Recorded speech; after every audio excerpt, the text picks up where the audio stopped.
today, of course, as hopefully you can see Ada's screen right now, we're going to be focusing on how to do more with less, but obviously the website edition of this. So basically how to consolidate your MarTech stack, really streamline your process, and the importance of doing that as well. And we have Jaskron joining right now as well. Hello. I'll jump. Hello, Jess. Hi, how are you guys? Good. How are you? We just started and we're going to introduce you shortly as well as a surprise. Okay, thanks.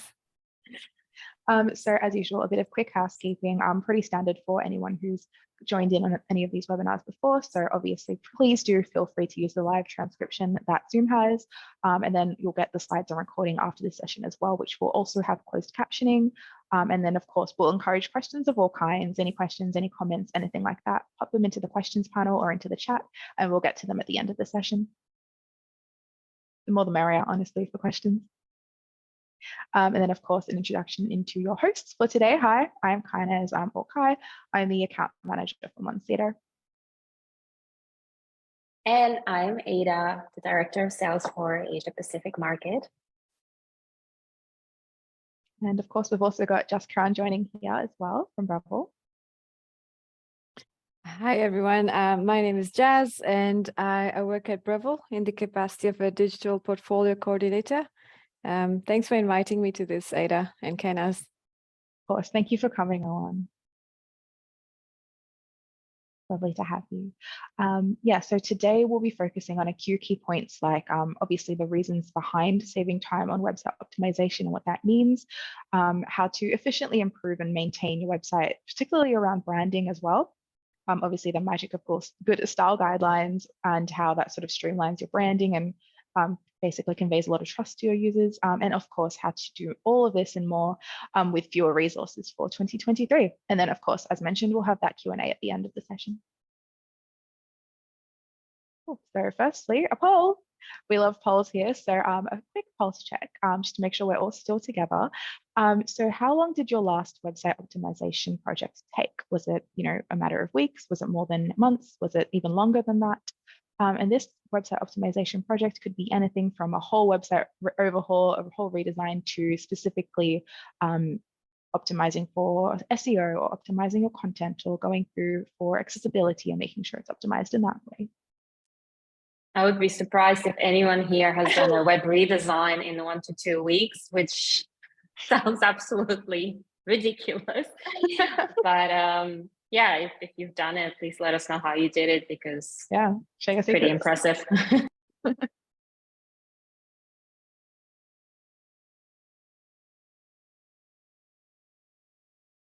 Well, it does look like the majority is taking more than 1 month, which is absolutely normal. I think we probably should have even written 12 plus months, which some optimizations specifically for UX or for a content migration might take a very long time. But thank you everyone who's participated in the quick pulse check. I'll make sure that I don't relaunch this, but I'm going to end the poll now. Thank you. Share the results. Oh, and Katrina has just shared in the chat what their website project is. So Katrina is about to do a redesign. Optimization on the current site is not industry best at the moment. Perfect use case for doing a redesign. Sounds great. Thanks, Katrina. So why do we want to save time on website optimization? And that just might be such a silly question because it just sounds straightforward. But what we really mean by that is we want to make sure that your team or teams can reduce that manual labor of reviewing page by page, paragraph by paragraph, content by content piece, and having to look manually through all of that while still be able to focus and concentrate on what you are actually going through, whether that's proofreading, whether that's checking for broken links, checking for SEO tagging, and so on. We also tend to see that there's a lot of tools out there in the market, including ourselves, by the way, who are one of those softwares, and there's just way too many tools to rely on. And they all kind of give us different types and data sets where we don't really know exactly whether we should trust it and sometimes they contradict each other and what we should use. So that makes it a lot more difficult to make those decisions and to make those changes in your strategy based on those tools. Then we tend to see, very lean teams, whether it's a 1-person team or 1.5-person team, which I hear quite a lot, and the lack of resources, which really makes your job very difficult to prioritize the website ahead of campaigns, events, press releases, and things that matter a lot as well. And then we have the opposite of that, which are very large teams, which makes it very difficult to work together, drive accountability, and also be able to kind of make sure that you keep all of the plans that you've had at the beginning of the year and to execute them properly across all these teams who come in last minute with last minute ideas and wanting to get their things done, which completely then wrecks the whole strategy at the end of the year. Now, we recommend on a few solutions here. We're basically saying that if you have a lean team, or even if you have a large team, an automating tool can actually help you to replace some of those resources. By no means can we do that, like even the talk of ChatGPT replacing jobs. We don't want to do that, but at the same time, we just want to give that a little bit of help to get you started and to have a machine basically doing all the hard work while the execution will still be with yourselves. Driving accountability isn't an easy job, and by just sending email threads and lengthy emails and notifications, not something that we want to do, especially in this post-COVID generation where we're just all really tired and get anxiety from that pew sound from Teams or from Slack. So task delegation, but in a more quieter way, will definitely help as well. And then we want to make sure that you save time auditing the website consistently across all elements. Typically here with our customers, we find that majority of the websites are audited once a year, some once every 3 years when they do a redesign. But we do want to make sure that this is done more proactively, so you don't have to do that one big audit, but do it in small bits and pieces. And that data that we have from multiple tools, right? We need to kind of scale down our MarTech stack to understand this data better, because the more tools you use, the more different data sets you have, the more difficult it is for you to come to a conclusion and strategy on what you want to use from that data. Proactivity in the website auditing, I kind of already touched upon that and doing that consistently. And also the main topic kind of our webinar today is mostly about maintaining consistency and brand. And now that we have our special guest, Jazz Kiran from Breville here, just wanted to kind of understand, Jazz, based on what I just said, how have you and your team kind of learned to monitor your multiple websites and content with your, I guess, existing tools and processes? Thanks, Ada, for that question. So Breville at the moment obviously has got multiple brands. So we operate like Sage Appliances in Europe, and Breville in the US and Australia, New Zealand. So the thing is, the main goal for us is to just make sure, number one, that our brand, like how it appears on the website, the design, everything is done by in collaboration, like with an in-house design team and also like external, contractors. What they're trying to do is to make sure that everything that is being put on the website is complying with our design guidelines. Now, part of our process is actually to make sure that when the website is being developed, we have a QA process, and that's where we make sure that whatever content like has been supplied is actually being reviewed, and also like whatever is being designed is actually being checked. One of the tools we've always been relying on is Monsido as well, even though it's like an automated, scanner. But I think we've really come to rely on it heavily because it picks up on those like small details, like especially like the broken links and everything that would completely disrupt our users' flow. So we try and ensure that our QA sites are on the system.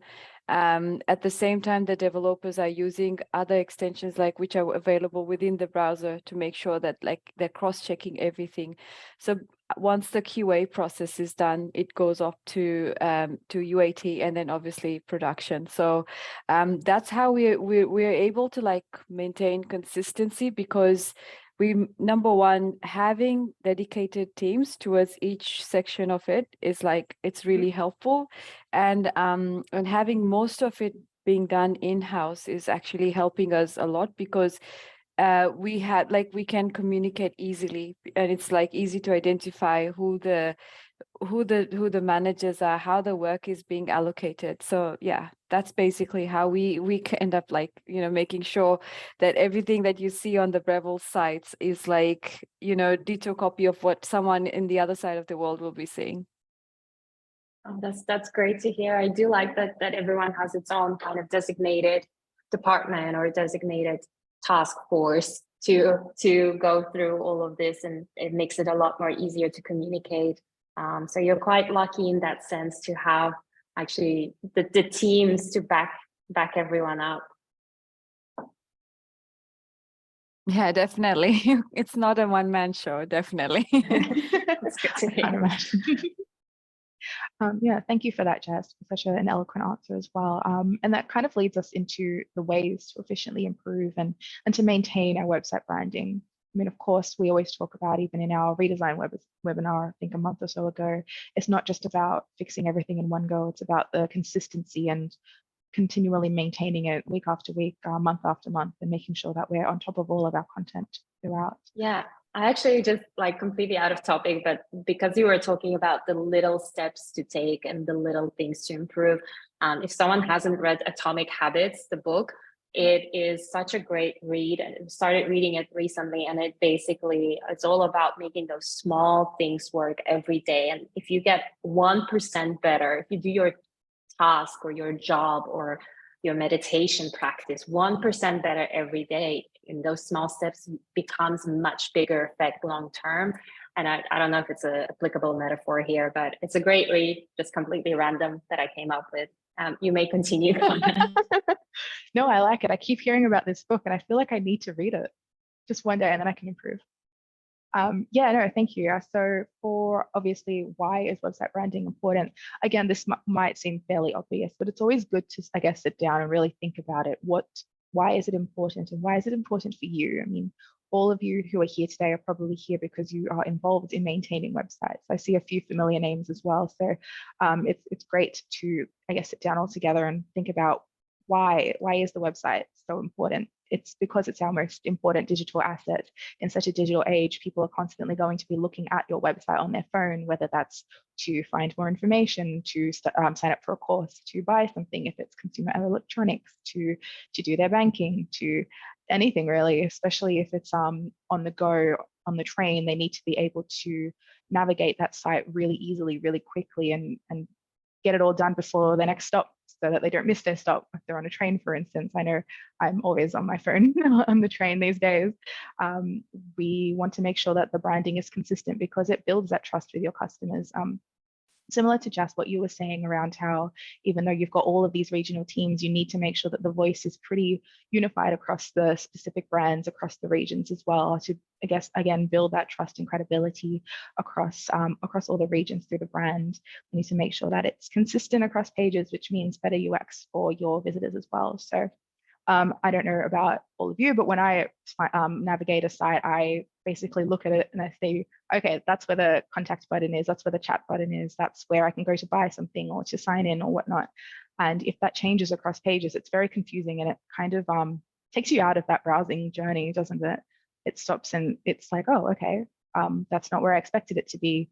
Let me go do something else now, for instance. So we want to make sure that it's really unified to essentially provide any site visitors with that experience that a good quality experience where they then convert to a sale or to a login or to a donation, depending, of course, on the main purpose of that web page or that site. And we want to make sure that we are obviously keeping things up to date as well. So anything that is outdated, any outdated templates as well for those CTA buttons that I was mentioning. Sometimes when sites go through a redesign, they might have old pages and legacy pages that are still up that don't align with the new site. And that could be anything from like the branding and the styling and the logos as well. But it could also be the CTA buttons and the templates that have moved around. And it's very confusing for a site visitor, for the user to start adapting to a new template. And then suddenly they're seeing these legacy pages as well. So we want to, of course, make sure that we're consistent with our branding. We're aligning with our different content contributors.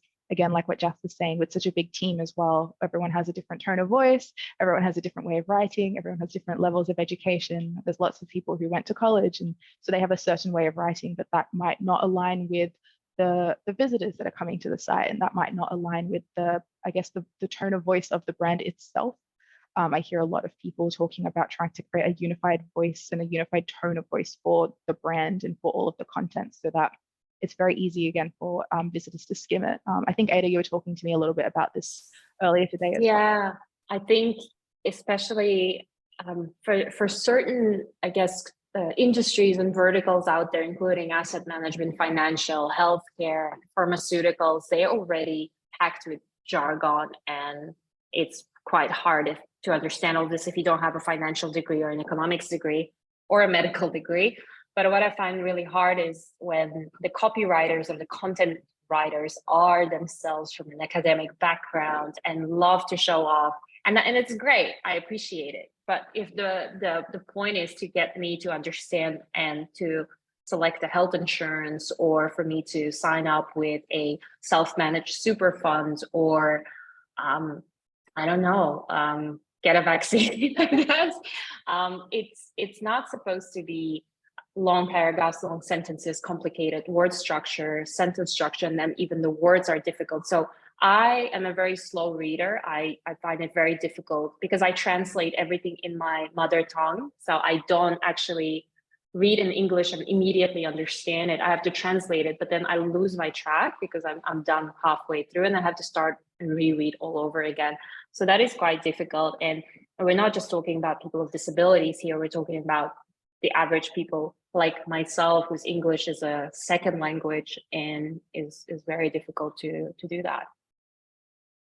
Yeah, for sure. And of course, I guess tying into what you were saying as well, there's going to be instances where we do need that industry specific jargon, and that is part of the brand.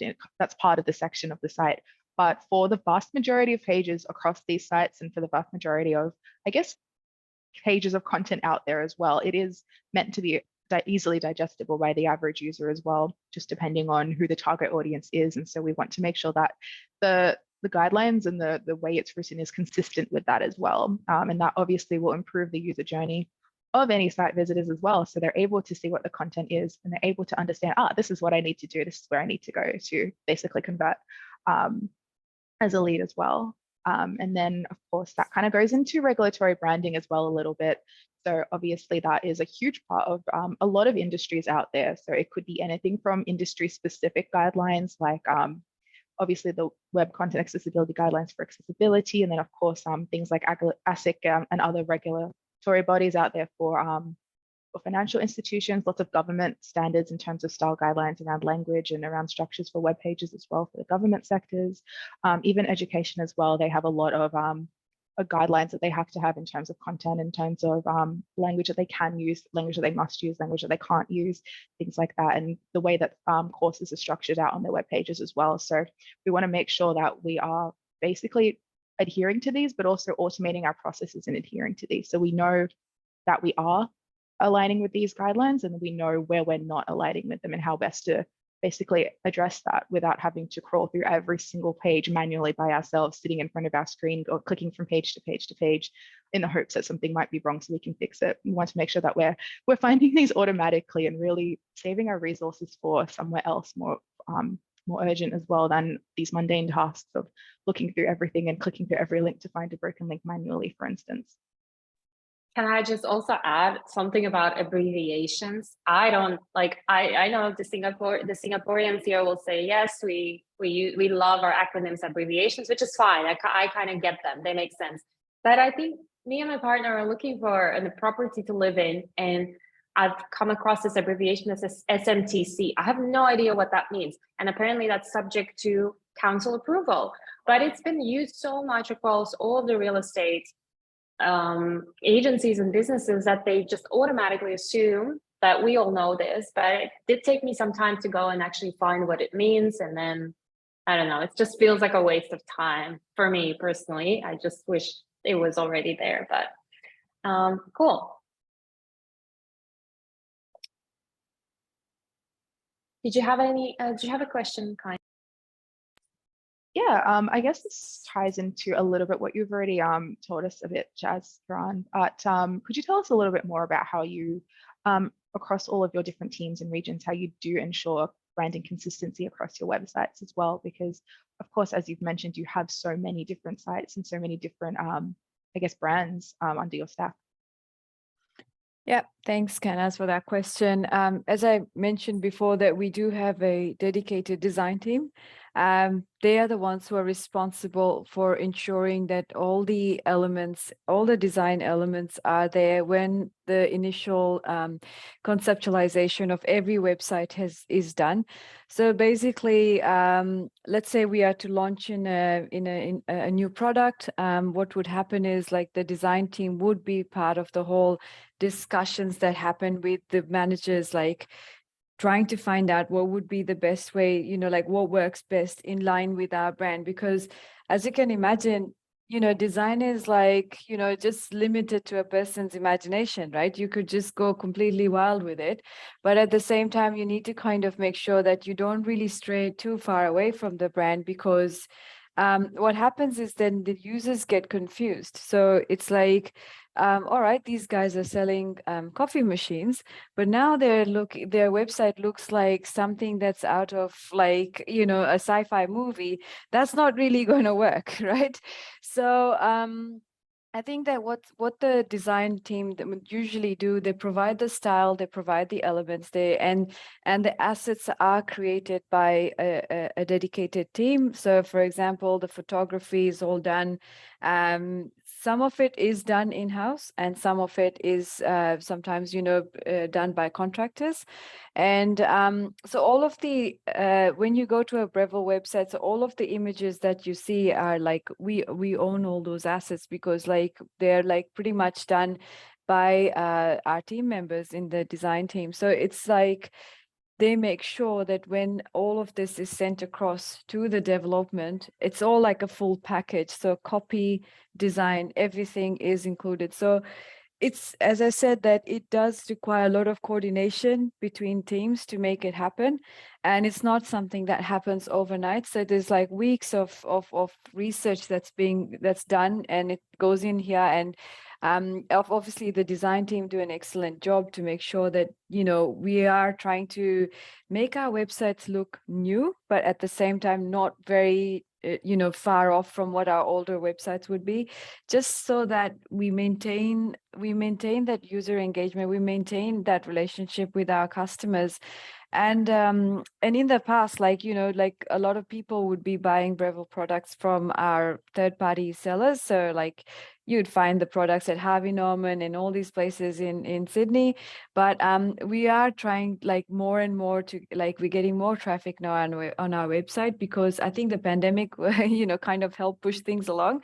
But yeah, so that's also helping, giving us a bit of a push to make sure like our sites are like up to date, and making sure that, you know, the content is very, very much current, so that the customers can buy directly off our websites now.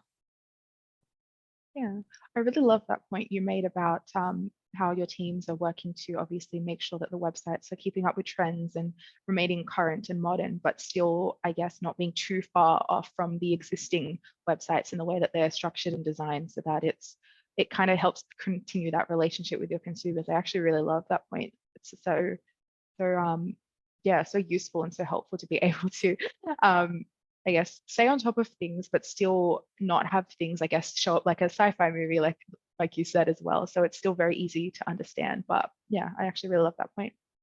I think what's great about Breville, and I bought some goodies recently from Breville and went to their website, and it's very clear from the beginning, from the homepage, that their expertise is in the coffee machines, and that's their main product, and that's what they started with. So there's videos and engaging content, and ways how to clean it, ways how to look after it, and that's what I know. But then once I started going through the journey of other things, I realized they make ice cream churners, humidifiers, dehumidifiers, and all of these things, but it's a very different product to the main product. But what I find really interesting is that the branding with like the templates and the branding, it's still very much similar to Breville. So you know that it's the same warranty, the same quality, the same things that you will expect from their coffee machines. And it's been a great journey so far, personally, for me across their website. That's really nice to hear, Ada. That's really good. Yeah. Cool. I'm also going to talk to you about, besides branding guidelines, we can also suggest some style guidelines for really like elevate your brand identity on top of what you already have. So some of the style guidelines that we could recommend is optimizing large images and documents. That will eventually help you to have a higher or page loading time. Basically as a faster page loading time instead of a slower page loading time, which ties in together with SEO. I think majority of the e-commerce businesses are all struggling with it these days, because it's just something that we want to show off, and we want to put all these banners and revolving carousels and GIFs and other cute elements. But at the same time, if you're prioritizing SEO, that's probably not where you should go. If everyone knows you and everyone loves you and everyone comes to your website, then you can do whatever you want, basically. Kind of talked about avoiding certain jargon words and phrases and the tone of voice, that I kind of wanted to highlight more specifically the tendencies that we have today about gender neutral and gender, what is it called? Gender neutral or gender specific roles, and people of Aboriginal descent or people of other nationalities. We should not use those derogatory words. And that is specifically here, I think, tailored more towards the government space, those that need to be as inclusive as possible. And I'm not saying all of the others shouldn't be, you should be. But if you are a B2C business, I think that's one of the most important things that we can do these days. One of the brands called Drunk Elephant is a skincare brand that's sold at Mecca and at Sephora, is something that I used to really love thanks to TikTok and Instagram. But unfortunately, one racist comment, or, we don't cater to colored people, was just ruined their whole entire brand and pretty much all of the fans that came with it. And no matter how you're trying to get back in there, it's just not going to work. And that was one mistake that they made. So I think it's, given the climate we're in today, this is really important. Avoiding long paragraphs, academic writing style, kind of touched upon that as well. It's just difficult to read. Gen Z has an attention span of 3 seconds, and basically we're just not going to read through it. So give us more infographics and bullet points and shorter things to read about. Overlapping text and CTA buttons is something we see as well. Non-mobile friendly pages, the use of white spaces where it's just all too much white or no white spaces at all. So we just need to prioritize on that as well. And want to talk about, specifically about accessibility, where we see a lot of fonts not being visible against the background. And that's where we need to set the contrast and kind of highlight that. And since we have Jess Kiran, who is one of the accessibility experts at Breville, I was just wondering, Jazz, like in terms of any style guidelines, like do you have any accessibility ones that you practice, including this accessible fonts and backgrounds? Yeah, thanks, Ada. Yes, actually, what has happened is that we actively started looking at accessibility just a few years ago, because as you can imagine, in the past when websites were being built, the accessibility was not something that people were looking at actively, right? But what has happened is that like as more and more regions that we're expanding to, especially even in Europe, there's so many different things that came into perspective, because it's like you learn from each region that you're expanding into. So I'll give you an example of like cookies, right? In Europe, all our websites, they have to have the pop-up that says, do you accept all, do you reject all, or which ones do you accept and which ones you don't? That is mandatory over there, right? So just with like that sort of a thing had happened even with accessibility, we were just realizing that more and more of our in-house team was actually picking up on certain things that were not going, that were not following the WCAG guidelines. So what we did was we did a deep dive into like what would require us to have these accessibility elements being looked into, because we're looking at the UX, we're looking at the content, we're looking at the development, right? So these were like the first three things that we identified, that it's not just UX, it goes hand in hand with the other two as well. So then our design team, what they did, they looked at our websites, and they were looking particularly at the header, and how the menus are appearing, and how the mobile menu works, and all of that was looked into. And really, I would say that 2 people from our design team were like, for a month, were just like looking into this, and without any actual work being done. It was just actual research.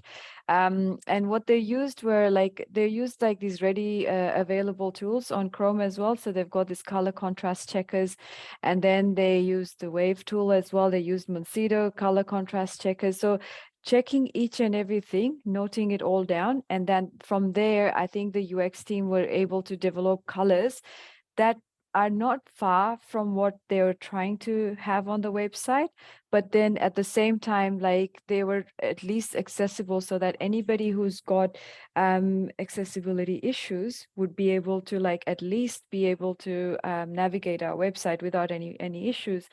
Because our goal is to make sure that anybody would be able to go on the website and should be able to like look at our products and be able to purchase something, because at the end of the day, we're selling products. We want to be able to make sure that the user, as soon as they land on our homepage until they check out, the whole journey is something that they are able to do without any issues.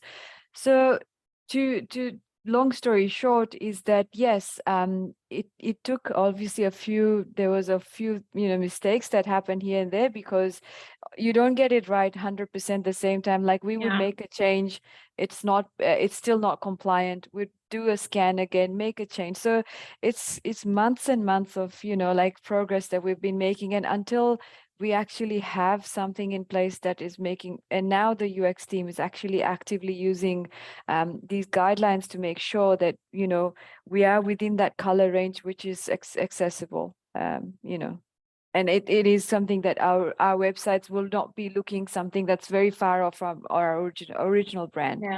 Yeah. It's just the royal purple against white background. Yes. It's very, very recognizable as well. And I can't imagine if Breville would ever change their logo into another color like blue or something, because that no, purple, I hope not.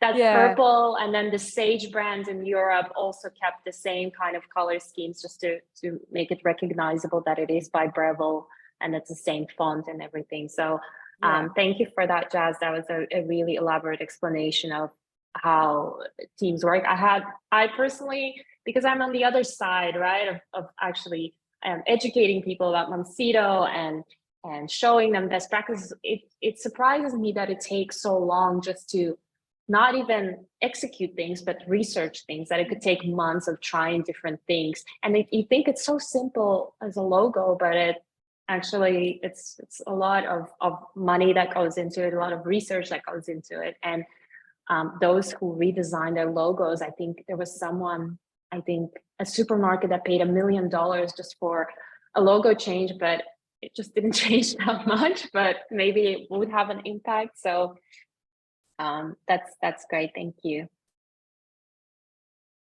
Yeah. And that also brings us to how to do more on our website with fewer resources. So how to do basically all of the things we've talked about already today and a lot more without having to spend a whole lot of resources, shortening that life cycle of all that research, instead of it taking months to find and audit the website, how can we do it in a more streamlined manner and see that process and see the progress of it as well week on week, and see that that change, and understand that, of course, as Jess said, it's not just a one-time fix, it's an ongoing thing, it's ongoing maintenance as well. So we want to make sure that we have some kind of automation in place. No, we're not trying to replace people or anything. We're just trying to obviously help complement the work that people are doing. So, maybe, for instance, automating the auditing process, and then obviously having the manpower to go in and fix those issues, to go in and understand where the issues lie and what needs to be done to fix it and things like that. I mean, this can be across, of course, accessibility, SEO, any of these basically optimization projects that we talked about earlier in the start of the session as well. We want to look at making sure that the content is the highest quality and the highest standard that we can have it be, making sure that all of our digital assets are located in somewhere that we can easily find it, so we understand what we've got, and making sure that any content that is outdated, so any legacy pages, any outdated overly jargon infused language, for instance, or anything like that, making sure that we are able to keep track of that and making sure that it's consistent across our pages and across our branding as well. And then making sure that, of course, any of those branding and content policies, any of those regulatory compliance, industry regulatory boards as well, so we're adhering to that and making sure that that is consistent across our brands. How do we do all of this every single day across our websites without any tools to help us? We need to make sure that we, hopefully only have like an 8-hour workday. We're not working the full 24 hours of our day all day, every day on these things. How do we make sure that we can make the most of our time and still get everything done and still make sure that our website is the best that it can be, for instance? And then, of course, it's multiple people sometimes working on a website. It could be one person working on it and having a whole bunch of other responsibilities that they have, 1.5 people sometimes as well, with so many split resources and so many split tasks and additional responsibilities that a person might have. Or it could be really large teams as well across regions, people working remotely, people working in offices across the world, across the country, so many different people as well, even with smaller teams as well, honestly, with so many different people writing content. There's a lot of organizations we work with where they might have a small team managing the website directly, but then the content itself comes from so many different people and so many other departments as well. How do we keep track of that? How do we make sure that we still have a unified voice across these departments as well? How do we make sure that the accountability of the quality of the content is put to the right people, to make sure that the strain is not just on one person or one group, that it's shared across with whoever's responsible for these bits of content as well. If we're doing a redesign, I think someone earlier, Katrina, mentioned that they're doing a redesign as well. So how do we make sure that we're looking at all of these issues before the site actually launches as well? And making sure that we have that continued maintenance and that consistency with that as well. So Thank you, Kainas. That kind of gets us to the very end of our webinar. There are some resources to help you get started. If you're a reader, please go ahead and you can go and read these. If you're not so much of a reader and you want to catch up with one of us, then I think it's the best time to do that. And we can chat, we can go for a coffee, we can come to your office, so that's not a problem. And I just wanted to kind of open this poll up in terms of if there's anyone interested in getting a scan of their website, understand what the state is today, or a demo of Monsido specifically around branding guidelines, style guidelines that we can recommend, very much tailored to your specific organization and your vertical and your challenges, or all of the above. So feel free to reply to any of those polls. And also, we are open for any questions for myself, or Kainas, or for Jaskiram from Breville. So we'll be monitoring the Q&A. Kainas, maybe you can read them out loud if there is anyone. Yeah, we do have a few questions. Before we get to the questions, I think Edward as well mentioned that Atomic Habits is a pretty good book, so definitely someone agrees. That's great. We should apply that to all of our things that we do in life. Honestly, I loved it. Yeah. I think our next webinar should be a book club where we just talk about what we learned from the books. Yeah. That's everyone's homework today. Okay, so we do have a few questions. So firstly, a question for Jess. So how do you balance the technical data required to show how superior products are with the need to avoid technical jargon that consumers may not understand? Really good question. Yeah, thank you for that question. I think I'll be honest with you, it's a real challenge, because when it comes to I'll take an example of like our espresso machines, right? The whole coffee culture, it's just like how you would go in the wine industry or the beer industry. People have got a different language when they're having that conversation, and trust me, when I go to the office and I talk to people who are really into the coffee culture, the way they talk, I just feel like this is like a different language, like I don't understand it. And it's a real challenge. I mean, it's something that our content writers, they experience like, all the time. But you know what? I think that the key things that they try to ensure, just to make sure that like whatever we are putting up there, number one, like our products, all the key features are actually highlighted, and the language used is very simplified. So you might find something like 4 keys formula, for our coffee to make your coffee, taste like the cafe quality. So then you're interested to know what are those 4 things, and then it takes you onto a whole journey where you read about it, and then you understand like what they mean. So it's about the pressure, it's about the grind, it's about the kind of like milk, that how you're going to be foaming it or whatever language that they use. But they try and use very simple language.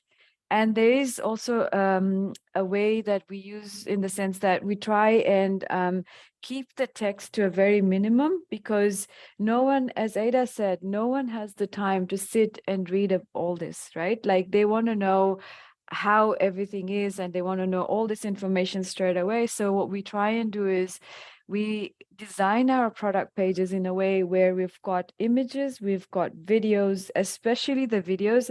I have personally used those videos a lot for setting up my own Breville products at home, because I'm not going to read the manual. It's too complicated. I don't want to read the website, but I want to look at the video. And when they show you how to assemble it, how to put it all together, I think that that's a key thing for us. And like that's how we're able to like just showcase what our products are, what they have, but keep it simple, keep it very minimal, but at the same time put in engaging content which can make someone like actually click on a link and try and read more. So for those coffee aficionados, there's like a whole link there that takes you on a coffee journey. Where is the coffee being picked, what are we looking at, what are the regions? So if you're interested, there's always all this information. But I think that mainly the key things is just to make sure that you don't put too much text in there, because no one's going to read it. And use simple language. I agree. I agree, Jazz. And that's what I noticed when buying a coffee machine. Like, I don't know anything about it. I don't know what cold drip, cold brew, all these like fun things are. But what I like is like, I need a coffee machine. This is my price range. This is what I'm checking. It ticks all the boxes. I'm like, I'm buying it. But then it unfolds to a different journey. Like if you want to know more, what is single origin coffee? I don't know. Okay, I want to know. And then I click, and then they take me to like their website to buy coffee beans. I'm like, oh, okay. Well, thank you, Breville, for doing that. But it's really more about just the basics should be there for those quick purchases, those impulse purchases like myself. But if anyone is keen, then they can explore further, which I think it's great that it's not all on one page, because that would overwhelm me as a buyer. So yeah, thanks for that, Jazz. We also got a question. I can't hear you, Kai. I did it. I started speaking when I was still muted. I did it. I knew it would happen at least once. We've got a question from another anonymous attendee. How do you communicate large amounts of content on a mobile website to avoid viewer fatigue? Or do you recommend that mobile websites have less information than a desktop website? Very interesting question. I think a lot of the time, even viewing a website on mobile, sometimes it's not too different. Like you don't want to feel like you're missing out on anything, right? So you wouldn't. I'm speaking, I guess, as a consumer as well myself. So I wouldn't want to be missing out on content just because I'm viewing on a mobile website. And then one day I look on a desktop and I'm like, whoa, where was all this information that I needed before? And how do you decide what information to keep and not keep? I guess that's why it's generally a good rule of thumb to always make sure that the content is as concise and streamlined as possible, and as easy to navigate as possible for both. Obviously, there are specific considerations that would need to come into effect when thinking about how the website's going to look on a mobile and how it's going to look on a tablet and how it's going to look on a desktop, or how it's going to look on a big screen TV if someone's casting their device, for instance. But I guess across the board, you would, I assume, want the content to be mostly the same, but streamlined across both, so that we're not having too much information on the desktop side either. I'm not sure if Ada or Jess, if you guys have any other thoughts around that. No, I absolutely agree. And I think it's a good time to start looking at your analytics and see where the majority of your traffic comes from. If it's more than 90% from mobile, I think it's time for you to have a mobile app. And then you can actually go and make it more compact and specifically tailor those journeys towards mobile. But with a website, I tend to see that no one really has the time to build the website for desktop and then separate for mobile, and with like cutting some things that probably is going to be very difficult to do because we expect the full version and scope of the website to be online. So I think mobile app is the next thing, but at the same time, it's quite a big risk, quite a big investment. Certain websites, they do much better than better than desktop, and that's, e-commerce. But not all of it. If you're selling like multiple products, like lots of products like Sephora and Mecca and everything, then I would prefer the app. But of course, there are, websites that maybe if you have a core range of like 100 to 200 product, then maybe that's not necessary. But yeah, that's our opinion. Beta. We've got a question from Alvin. How do we define how much information to put onto the website that will attract the interest and achieve engagement, but at the same time ensuring that we do not reveal too much that our competitor would be able to gain these information to their advantage? Oh, spicy question. Interesting question. I'm not sure, actually. I might have to think about that one for a little longer, Ada. I might pass that one to you. So wait, how do we define much information? Oh yeah, you don't want to reveal too much for the competitors, right? It would kind of help, I think, to come up with some common words, or I guess going back to the vision of your products, of your company, and stating that. I think brands with a strong vision and showing us consumers on where they're going, what they're working towards, especially around sustainability and eco-friendliness and other initiatives that you might be doing, and something to be proud of. And I don't think there's nothing wrong in revealing that information. And even if your competitors get jealous or wanting to do the same, let them be. But in terms of the actual product information, if there is any intellectual property or very specific things that you're worried about of sharing, I think majority of our customers that tend to do that are pharmaceutical companies, and they would have a separate portal for their customers. So it wouldn't be necessarily on the public facing website, Alvin, all of that information, but they would create basically a member portal or a closed off community where you can share all of that information. I hope that helps. If there is any specific use case you want to discuss, Alvin, I just wanted to understand if you're in the SaaS business or in the e-commerce business where, we could come up with a much better answer than what I just did. And if anyone has any more questions, you can always pop them into the Q&A or into the chat as well, where we'll be here for a few more minutes as well. So happy to answer any questions.